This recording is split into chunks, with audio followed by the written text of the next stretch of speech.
Good morning from Sweden on Monday, the 8th of August. I'm just back from a 2-week vacation, going to several countries around Europe, and just wanted to do a quick voice blog about the Women's Euro 2000 football tournament, which ended on the weekend. Just wanted to say, firstly, an excellent tournament. Well done to everyone involved in the Netherlands. I think it was absolutely fantastic. It really kind of took over from the great tournament in Sweden from 2013. But just really wanted to talk about the team's performances and just to give a quick idea about where I think it will go from here. Firstly, we saw the group stages. Group A had the Netherlands, Denmark, Belgium, Norway, and the Netherlands and Denmark qualified from that group, with Belgium and Norway being not qualifying or sent home.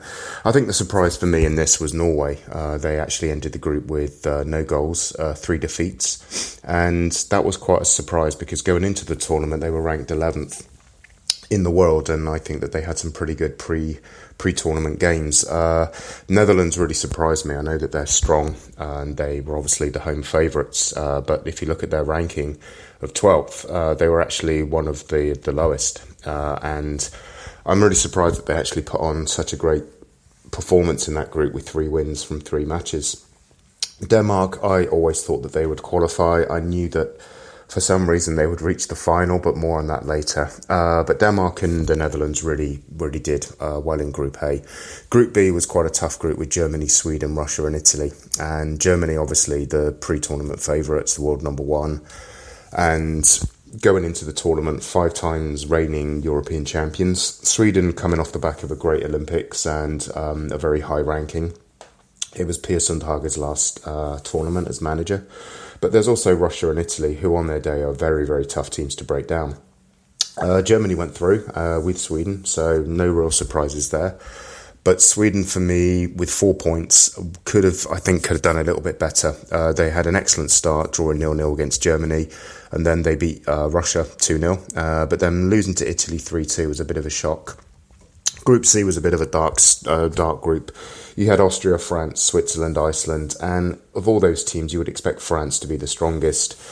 But France really kind of opened up with a bit of a strange performance. They beat Iceland 1-0 with a last-minute penalty from Le Sommer, and then they were held 1-1 by Austria and 1-1 by Switzerland.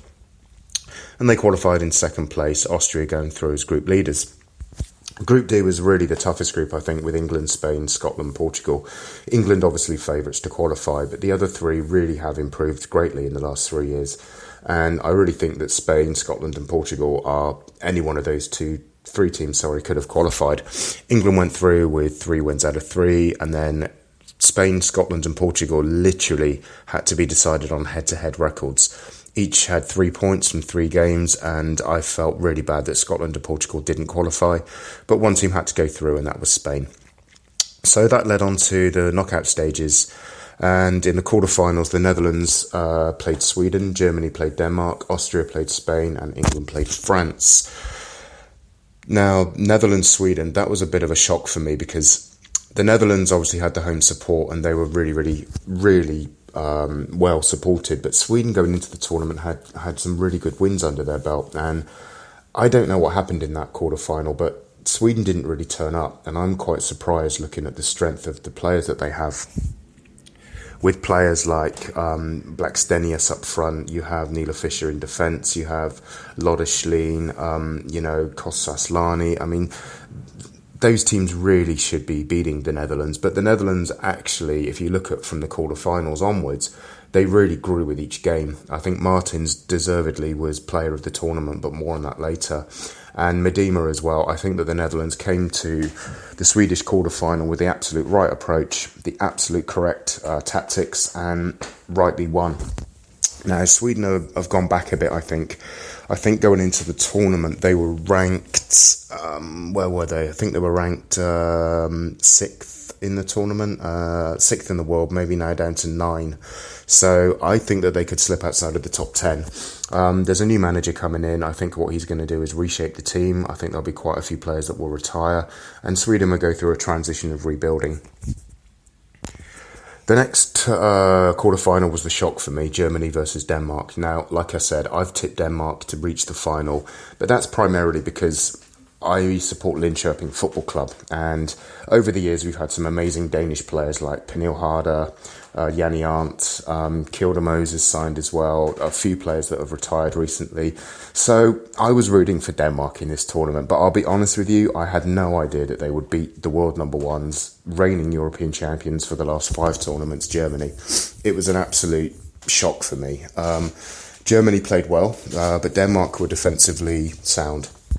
And goals from Nadim, who I think had an outstanding tournament, and Nielsen really kind of came off the back of a very early goal from Germany. And I think that this was the game that was really, for me, the shock. The next one, Austria-Spain, that went to the wire. I think that it was penalties, and basically Austria won 5-3 on penalties. I don't think either team played that good in the tournament. I think Spain were quite lucky to qualify. Austria had a pretty good group stage, but, Austria beat them on penalties and one of them had to win. England versus France, that was always going to be a tough one. England going in were 3 games unbeaten in the group stage. France played pretty well as well in the group stage, and it took a Katie Taylor goal, who was a goal machine in the group stage, to win it 1-0. I think that going forward, if I could pick one team that were going to be strongest from this stage, with the Germans going out, it would have been England. But in the semi-finals, you had Denmark, Austria, Netherlands, England, and basically Denmark-Austria was a very, very tough game. Both teams had gone through some pretty long games. The Danish quarterfinal was rained off, and Austria had come through extra time against Spain. And again, this went through to extra time and then penalties. And I think that the fatigue of the Austrians really kind of showed, because they missed 3 penalties, and penalties from Nadim, Harder and Sorensen put the Danish through to the final. Netherlands-England. Now, this was, for me, a game that I thought England would win, even with the home support of the Netherlands. And I forgot her name, Martin's playing so well. I actually thought that the England would scrape it by maybe 2-1, 3-2. But England were torn apart by the Netherlands. The Netherlands again got their defence and their tactics absolutely spot on, and absolutely dominated the game. Won 3-0 with goals from Medema, Van der Donk and Bright with an own goal, which is unfortunate. So England went home, and I think that Mark Sampson has a real tough time now, because he actually chose his squad a lot earlier than other teams did. It really wasn't based on form, it was really based on the players he thought would be the best for the tournament. And I think that moving forward, he needs to really kind of, change that approach. He's got 2 years, I believe, left on his contract with the FA. So it's going to be an interesting transitional period for England as well. The final was the Netherlands against Denmark. Now, in my heart, I wanted Denmark to win, but looking at the form, the Netherlands had gone unbeaten throughout the entire tournament.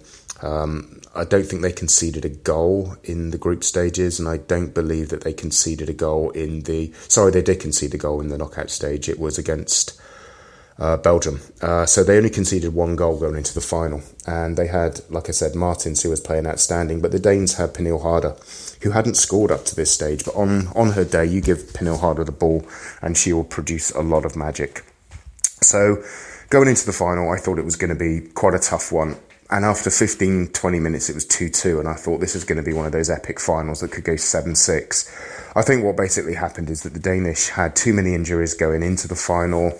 Their defence had been depleted with a loss of 2 of their best defenders, and I think that the Dutch really just kind of upped their game, and the Danes just ran out of steam. An incredible performance by Denmark. They really will be jumping into the top 10 in the world rankings. They're no longer just one of those Scandinavian teams that make up the numbers. They're actually there now to compete, and I believe that in the World Cup, if they qualify and going into future Euros, they're going to be a team to be reckoned with. I certainly believe they're going to be a top 10 team for years to come. The Netherlands really are going to be a team that will be up there in the top 5 in the world. I think Australia winning the the cup that they won last week. The football is changing. Germany, America are no longer dominating the women's game. It's really it's playing catch up now, and all the teams have caught up. Australia have gone through a transitional phase, and they're one of the best teams in the world. Sweden have to go and rebuild again. England have to come back and rebuild. Scotland are playing well. The Netherlands are playing fantastic. Denmark are playing fantastic. France are playing fantastic. Japan are moving back up. It's going to be an amazing future for women's football. I actually think that the World Cup in 2019 is going to be one of the best, if not the best, World Cup ever. So that's my summary of Euro 2017. Amazing congratulations to the Netherlands. Well-deserved winners. Excellent host. Brilliant tournament. Commiserations, but also congratulations to Denmark. I think that they played extremely well and they have a bright future.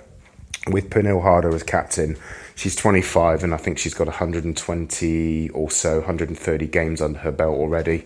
I've said it in the past, she's going to go down as the best ever, number 10, I think, in history. So interesting times ahead. Those are my thoughts. Excellent tournament and well done to everyone involved.